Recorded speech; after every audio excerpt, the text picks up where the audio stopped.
What's up guys, start today's video. We are showing you how to rebuild a aeromotive fuel pressure regulator. Here are the part numbers. I'll tell us in the video, but here are the part numbers. This is the top spring washer, this is the spring, and then this is the new diaphragm. Here is the old spring. Okay, let's focus on that. It was a lot worse than this.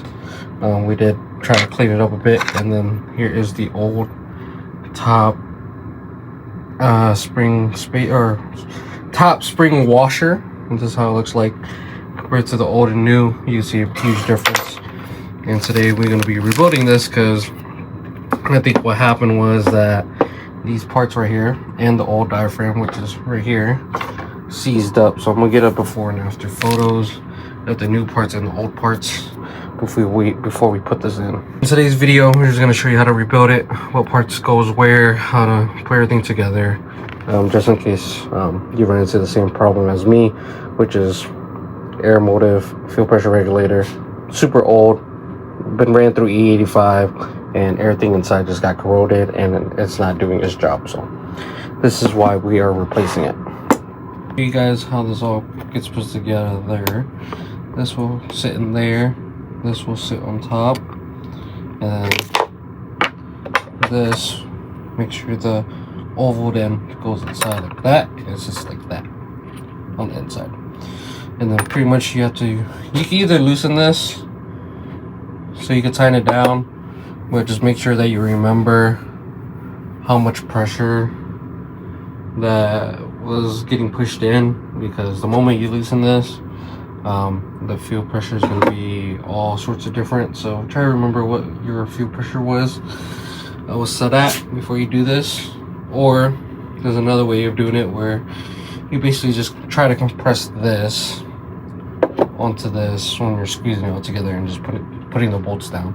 That's another way to do it as well. But out with the old parts, in with the new parts. Everything is snug, everything's put back together. This is ready to throw back onto the car.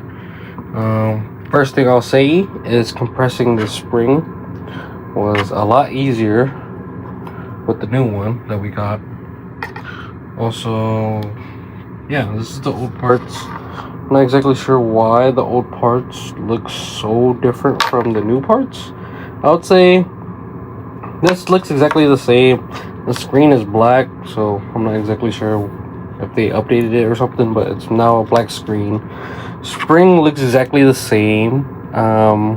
This, for some reason, this thing is seized. Like, it doesn't, I mean, it does spring up and down, but it does not spring up and down as easy as the new one that's currently inside here. And then also the washer is completely different. This has like a little dent on the end. It looks like they welded some stuff on the inside. I don't know what's going on here, but yeah, that can be tossed away in there. And then these are the part numbers. I will put them in the description if you have this style of aeromotive fuel pressure regulator. I'll put the part numbers in there. If you guys are looking for these part numbers, you would have to directly email aeromotive for these parts, because they do not sell them on the website. These are considered as a repair part, not a service part. Most of the time you more than likely will be servicing the diaphragm, which we did, and I could also put the part number for that as well for this fuel pressure regulator. But if you're needing to replace the spring and the top spring washer, these are the part numbers for that, and you would have to directly email aeromotive for those parts. But besides that, you can get the diaphragm from basically anywhere. I just went to the local parts store and had them order it in because it's gonna come in a lot quicker than me going through it directly through aeromotive for that part. So got that in. This came in yesterday. I'm filming this on Saturday, so you guys get an idea of that. Diaphragm also comes with new bolts, so you won't be reusing these bolts right here I'm picking up. So this is going to be tossed away. Might keep these little sleeves for something else, but yeah, this is basically all ready to go. Just need to throw it back onto the car, turn it on, see how the air feels sitting. Cold start. If it's not running rich, I think we are good on the issue. I think we solved it. But based on the old parts, especially the spring right here, is a good tell sign that it wasn't working correctly, because like look how stiff that is. It's not moving at all. Even if I put my body weight like leaning on it right here, it's not really springing like the new spring that's currently in there. So new parts, hopefully this works. More than likely, if you guys are currently watching this clip, I will add in the clip of me starting the car with this, or doing an install with this inside the car.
Little update on the coupe. We got a new fuel pressure regulator, the new internal parts that we replaced, that's all back together. Started it up, starts up just fine. Partial throttle is a lot better with the new fuel pressure regulator internals, but the car is still running super rich, and the wideband is not resetting itself when I let off throttle. I don't know if it's a low thing, but it should always reset whenever you touch the throttle, and it's not resetting. It's kind of stuck at like 10 AFRs. So I'm gonna guess that the wideband sensor is shot, and if the ECU is wired up to the wideband sensor, which I think it is, to have the fuel tables adjusted, I think we're gonna replace that and go from there. But yeah, that's where we're currently at. The fuel pressure regulator did help, but it didn't help solve the whole issue with the whole running rich thing. But yeah, that's where we're currently at with the car.